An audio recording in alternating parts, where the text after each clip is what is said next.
¿Qué tal? ¿Cómo les va? En esta oportunidad vamos a hablar de los aparatos reproductores masculinos y femeninos desde el punto de vista macroscópico y microscópico.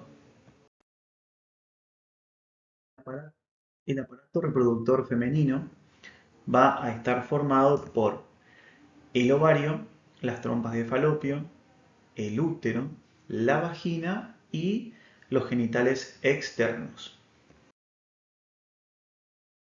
Contexto anatómico, eh, vamos a hacer un corte sagital y vamos a empezar a describir con lo que nos encontramos desde adelante hacia atrás. Como primera medida vamos a tener el monte del pubis, ¿sí? Seguido por la sínfisis pubiana, que se continúa con la vejiga y este canalcito que están viendo acá sería la uretra.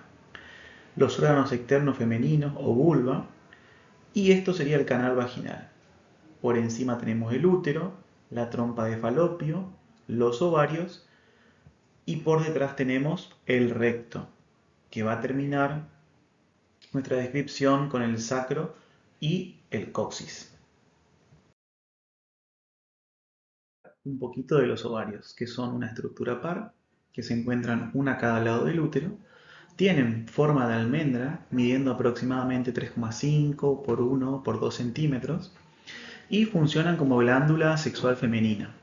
Van a secretar hormonas endócrinas como progesterona y estrógenos, relaxina e inhibina, ¿sí? La relaxina es una hormona peptídica que lo que hace es provocar la relajación de ligamentos y tejidos uterinos y dilatación cervical en el parto.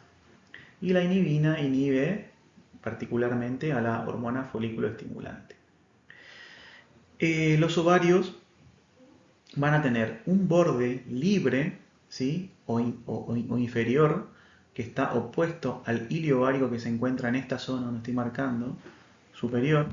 Va a tener un borde libre, un borde mesovárico que se encuentra en contacto con la trompa uterina, y va a tener dos bordes, un borde interior o uterino, ¿sí? Que está del lado del útero, donde ingresa el ligamento propio del ovario, que es un medio de fijación del ovario, y va a tener una extremidad tubárica que está en contacto con la trompa de falopio, por donde se fija el ligamento suspensorio del ovario, ¿sí?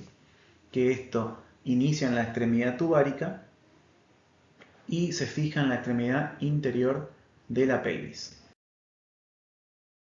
Los ovarios van a recibir sangre eh, a través de las arterias, de las arterias ováricas que derivan de las arterias uterinas.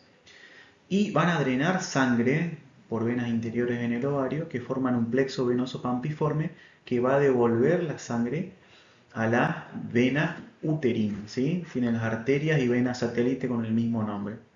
Está inervado por el plexo ovárico, que son ramas del plexo de aórtico abdominal y renal. Nuevamente, siguiendo un poquito más con la parte macroscópica, antes de adentrarnos en la parte microscópica, volvemos a tener esta imagen y vamos a hacer un corte sagital al ovario. Antes de eso vemos que el mesosalpinx es esta zona de acá arriba que forma parte del ligamento ancho, que es toda esta zona, ¿sí? Que también fija al útero, a las trompas de falopio y al ovario. Ahora vamos a ver un poquitito más desde cerca. Un poquito más, vemos que esto sería la trompa de falopio, el mesosalpinx, ¿sí? Que forma parte del ligamento ancho, y el mesovario, que se encarga de sostener al ovario, ¿sí? Y acá estaría el hilio del ovario. Cuando se encuentra de manera natural, por supuesto que esto está desplegado, pero cuando se encuentra de manera naturalmente la estructura, el hilio va a estar en el borde superior.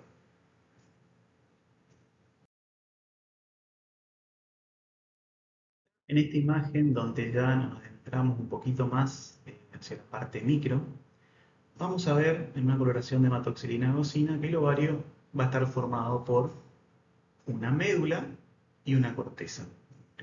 La médula va a estar cubierta por tejido conectivo, vasos sanguíneos, linfáticos y fibras nerviosas de recorrido tortuoso. ¿sí? Que todos estos vasos y linfáticos y fibras nerviosas van a ingresar por el ilio. La corteza está recubierta por un epitelio cúbico simple, que acá a esta distancia no lo podemos ver. Inmediatamente por debajo de ese epitelio cúbico simple, que antes se denominaba epitelio germinal, mal llamado epitelio germinal, porque antes se pensaba que los folículos se diferenciaban en ese epitelio, hoy se sabe que no es así. Entonces tiene ese epitelio cúbico simple, ¿sí? Por debajo encontramos tejido conectivo fibroso que se llama túnica albuginea y los folículos. Ustedes se podrían preguntar qué son los folículos. Los folículos no son otra cosa que un ovocito y las células circundantes que la rodean. Y hay distintos estadios de folículos. En esta imagen podemos ver, este es un folículo en un estadio, acá tenemos otros tipos de folículos en otro estadio, acá tenemos otro folículo en este estadio. Y en las próximas imágenes vamos a ir describiendo cada uno de esos folículos en los distintos estadios.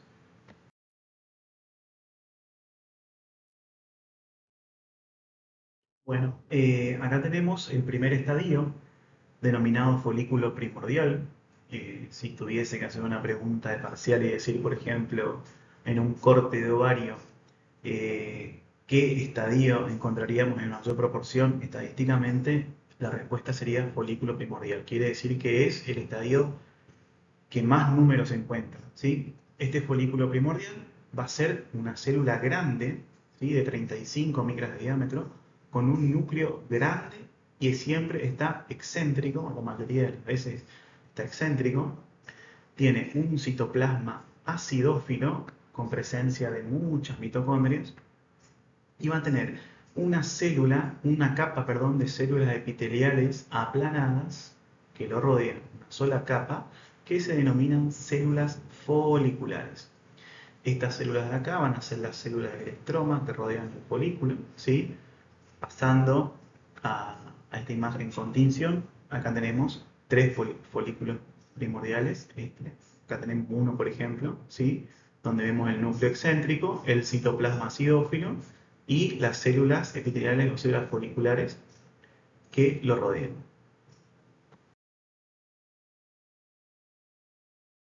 Nuevamente, en este corte podemos ver un folículo primordial, ¿sí? Vemos las células foliculares aplanadas, el núcleo que esta vez no es tan excéntrico, por eso en la filmina anterior dije que casi siempre es excéntrico, ¿sí? Un núcleo grande, prominente, y el citoplasma acidófilo.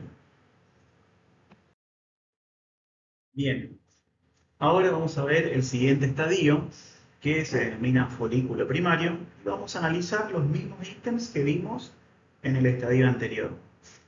Fíjense la diferencia que hay con las células foliculares, que se hacen cúbicas en un principio y luego cilíndricas, por mitosis proliferan, hasta formar un epitelio estratificado que da un aspecto granular. Es por eso que estas células pasan a llamarse células de la granulosa, ¿sí? Estas células de la granulosa van a estar separadas del tejido conectivo por una membrana basal, que acá en este esquema lo podemos ver claramente, ¿sí? Y se forma, si analizamos el ovocito, que tiene un aspecto similar al primordial, con el núcleo grande, citoplasma acidófilo, pero se forma acá, si prestan atención, una membrana con una eosinofilia muy restringente que se va a denominar zona pelúcida, ¿sí? Las células del estroma se van a ordenar medianamente alrededor del folículo y van a formar una capa que se llama teca folicular. Esos serían los cambios que podemos ver desde folículo primordial a folículo primario.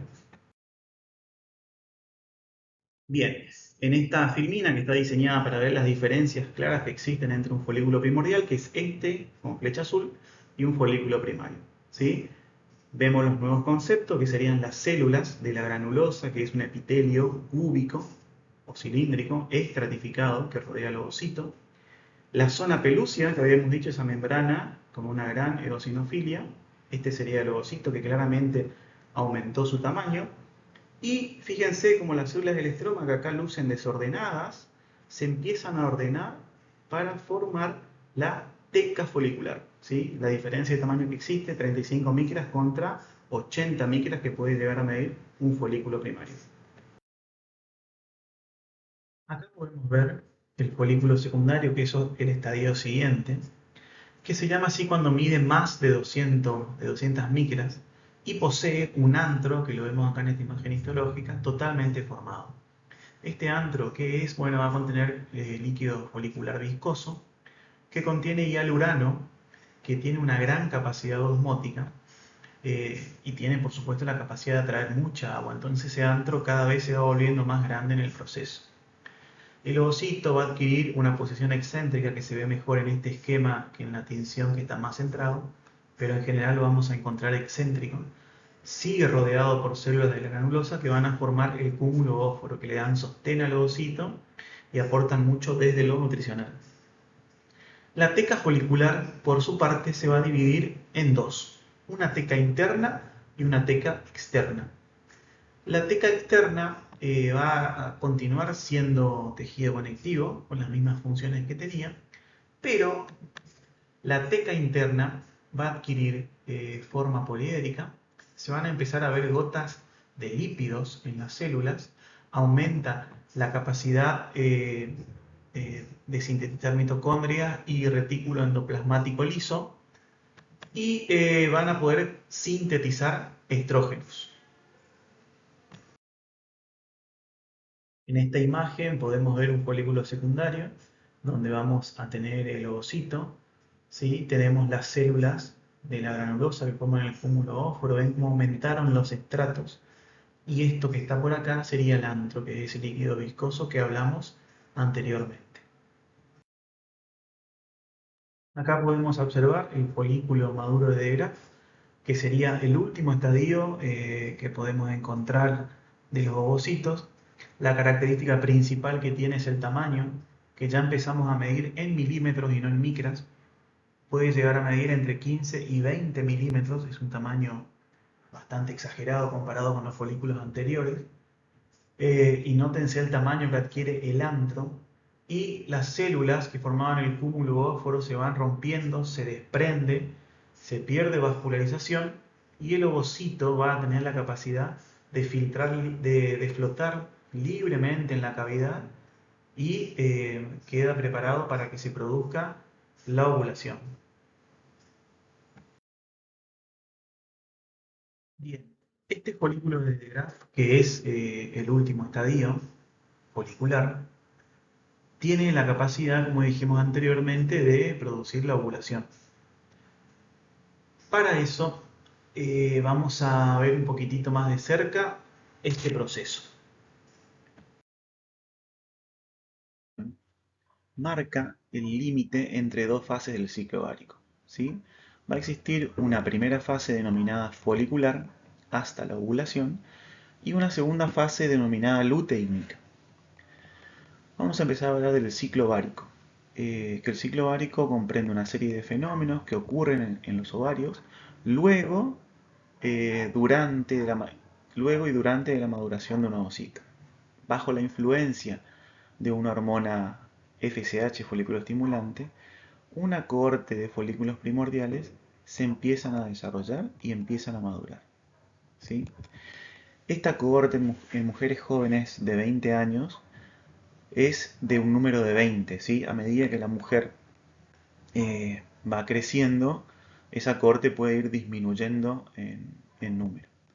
En un determinado momento, uno de esos folículos secundarios se vuelve dominante debido a algunos factores, entre ellos, y el más importante, es que tiene más receptores para FSH, hormona folículo estimulante, ¿sí? Entonces se hace el folículo dominante y empieza a secretar muchos estrógenos. Ante este aumento de estrógenos por el folículo secundario, van a estimular por retroalimentación positiva al hipotálamo y a la hipófisis, al hipotálamo para liberar factor liberador de gonadotrofinas y a la hipófisis para que libere folículo estimulante y en mayor medida luteinizante, ¿sí? Bajo la influencia sobre todo de la hormona luteinizante, se va a dejar de irrigar esta zona, se produce un estigma y se va a activar una enzima denominada plasmina que lo que hace es degradar la matriz de tejido conectivo, ¿sí? Y de esa manera se rompe ese estigma que se formó, el líquido folicular fluye hacia el exterior del ovario y arrastra al ovocito. Entonces ahí terminaría la primera fase. La segunda fase, que se llama luteínica, ¿sí? En esta misma fase lo que va a pasar es que primero se cicatriza esta herida, ¿sí? Y las células de la granulosa y de la teca empiezan a cambiar, hasta triplican su tamaño, y se van a transformar en células eosinófilas con un pigmento amarillo que es la luteína, que es lo que da la característica a esta fase, ¿sí? Estas células van a ser capaces de secretar estrógenos y progesteronas, ¿sí? Si no hay embarazo, el cuerpo lúteo va a seguir involucionando, va a seguir creciendo, mejor dicho, secretando estrógenos y va a alcanzar su máximo pico de actividad al 9º día de formado este cuerpo lúteo, ¿sí? Luego, este cuerpo lúteo se va a llenar de lípidos, empieza a degenerarse, se atrofian eh, y se va a llamar empieza a degradarse y se va a llamar cuerpo Alvinson. Y ahí nuevamente comienza la fase folicular.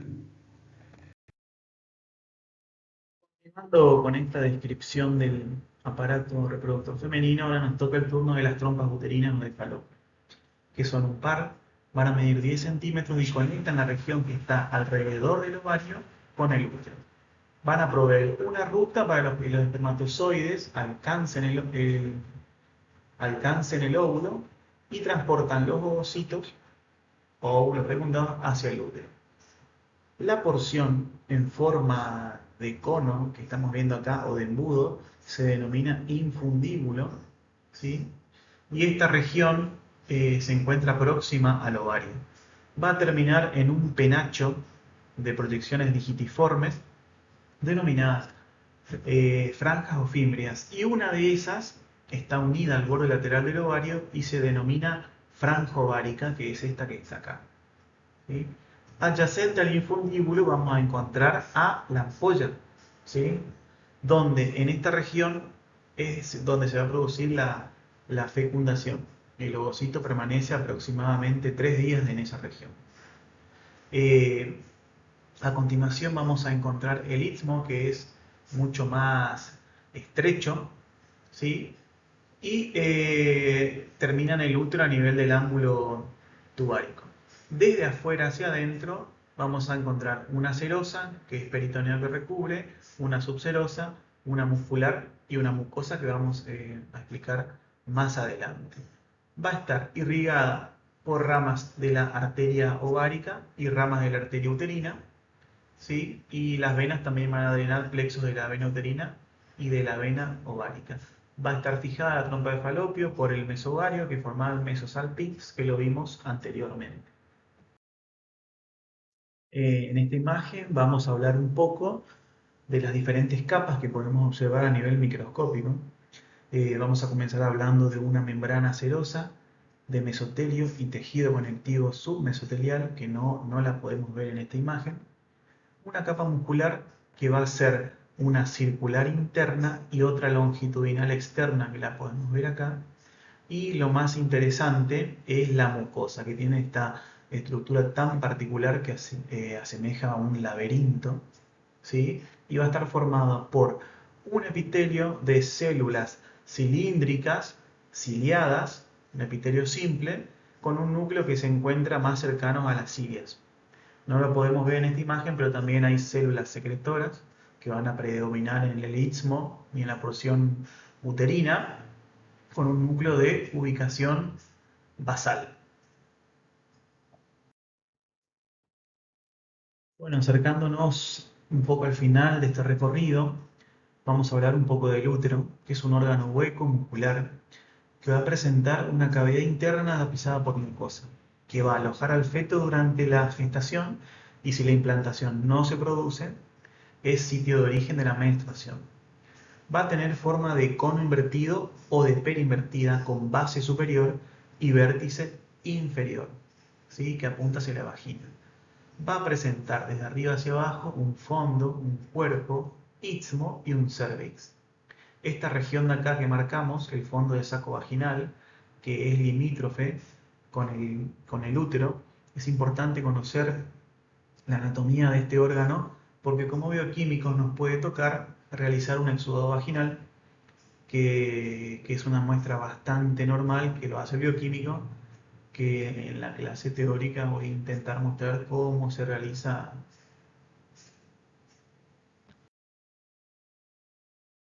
Bueno, en esta vista posterior vamos a intentar explicar cómo está fijado el útero, ¿sí?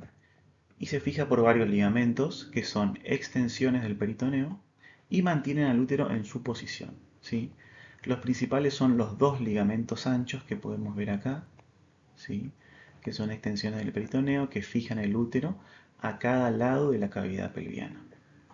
Hay un par de ligamentos uterosacros que podemos ver aquí, por supuesto uno de cada lado, ¿sí?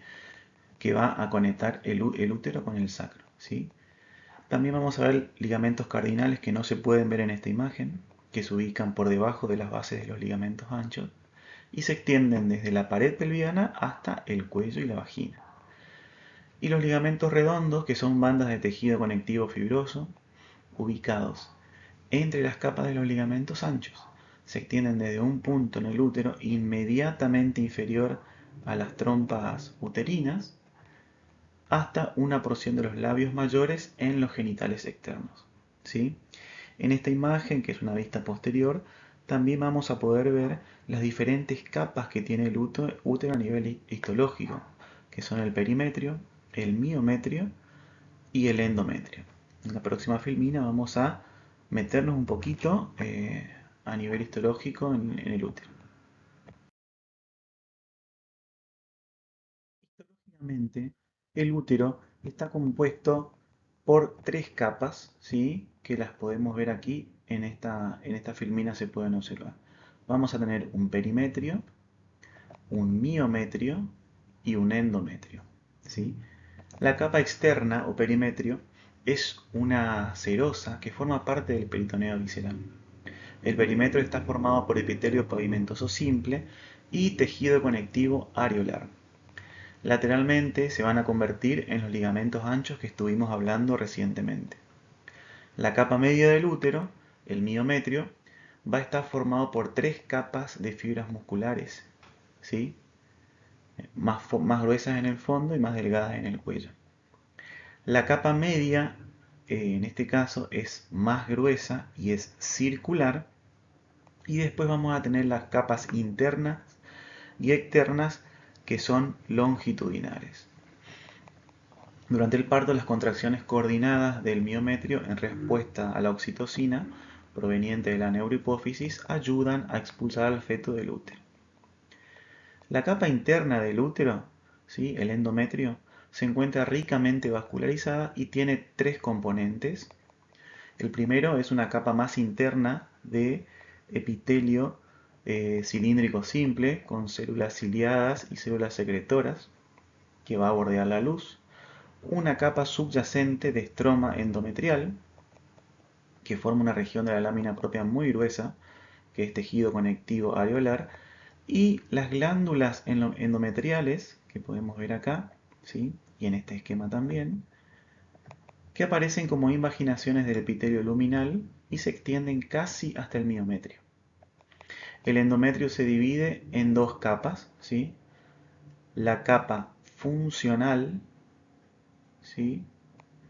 Esta capa funcional es la que se va a perder durante la menstruación y la capa más profunda o capa basal, que es la que va a dar origen a la capa funcional después de cada menstruación.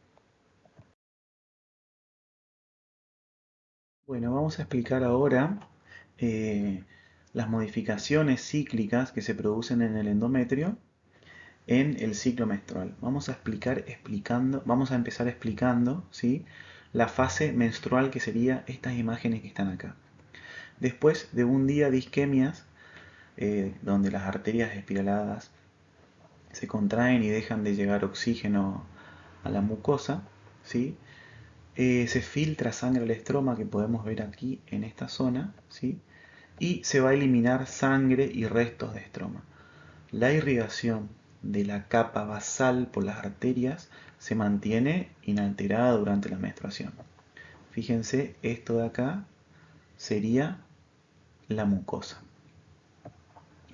Vamos a pasar a explicar ahora la fase proliferativa, que sería esta de acá. El espesor de la mucosa crece aproximadamente 1 a 3 milímetros, estimulado por los estrógenos.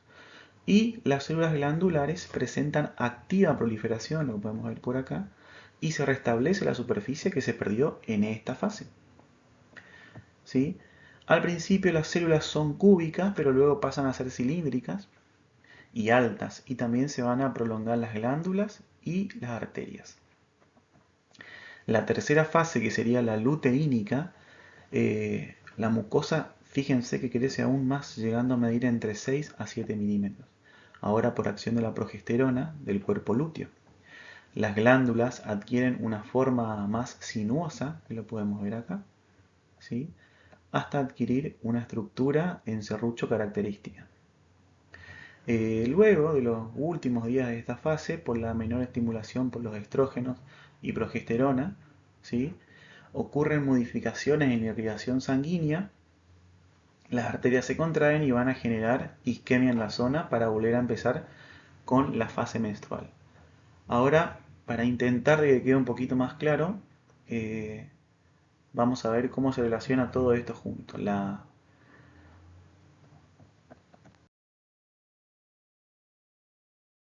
Vamos ahora a intentar explicar el ciclo reproductor femenino, que sería combinar todo lo que vimos anteriormente, ¿sí?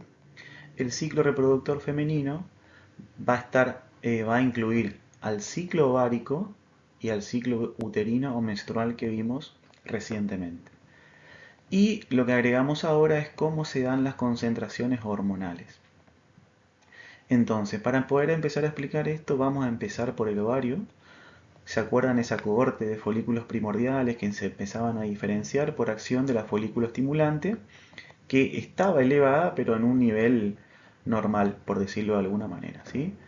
Hasta que un folículo secundario se volvía dominante y ¿qué pasaba? Adquiría la capacidad de secretar estrógenos, ¿sí? A nivel del útero estábamos en la menstruación. En la menstruación partimos siempre como día cero de la menstruación. Este nivel de estrógenos que empieza a secretar este folículo secundario en gran cantidad, que lo vamos a ir viendo por este pico que se empieza a formar, tiene la particularidad de activar a la fase proliferativa. Vemos que empezaba a aumentar de tamaño esa mucosa, y sobre hipotálamo e hipófisis tiene retroalimentación positiva para que se secrete más folículo estimulante, pero sobre todo luteinizante, que recordemos que era la importante, la luteinizante, este pico, para que se produzca la ovulación, ¿sí? Este óvulo sale del ovario y va a ir a las trompas de Falopio. ¿Qué pasaba acá a nivel hormonal? Recordemos el cuerpo lúteo, que tenía una gran capacidad de secreción de progesterona y estrógenos, que por supuesto afectaban a la mucosa, la hacían crecer, aumentaban el tamaño de las glándulas, se volvían sinuosas. Recordemos que medían 6 a 7 milímetros, y vemos acá con este pico de progesterona, ¿sí? Y también un pequeño pico de estrógenos. Este cuerpo lúteo, recordemos, al noveno día, a partir de que se forme, involucionaba, se llenaba de lípidos y generaba este cuerpo albicans que ya no podía producir más progesterona y estrógenos. Entonces los niveles de progesterona caían, ¿sí? Al caer los niveles de progesterona y estrógeno, las arterias espiraladas se contraían, dejaban de irrigar la zona y se producía la menstruación, empezando nuevamente el ciclo. Espero haya quedado claro. Cualquier cosa lo hablamos en la teoría. Toca hablar en este punto de la vagina, que es un canal fibromuscular impar, ¿sí? Porque es uno solo, de aproximadamente 8 a 10 centímetros, que se extiende desde el útero hasta la vulva, entre la vejiga urinaria y el recto. Va a adoptar un trayecto oblicuo hacia abajo, adelante, y va a presentar dos paredes, una anterior y la otra posterior. En su extremo superior podemos ver el fondo de saco lateral vaginal, tenemos dos, ¿sí? Eh, que rodea el cuello del útero a nivel de la inserción vaginal. Las paredes van a estar formadas por una muscular, una mucosa y una esponjosa. Se va a mantener en su lugar gracias al ligamento cardinal, útero sacro y músculo elevador del ano. Para despedirnos, vamos a hablar de la vulva, que es un conjunto de órganos genitales externos de la mujer y va a estar formado por el monte de Venus, el clítoris, labios mayores, labios menores, la apertura uretral y la apertura vaginal, ¿sí? Todo esto en su conjunto cumple funciones reproductivas y también urinarias, comparten ese concepto. Y también existen unas glándulas de Bartolín que secretan moco eh, en la vagina. Llegamos al final, les agradezco su atención y nos vemos más adelante.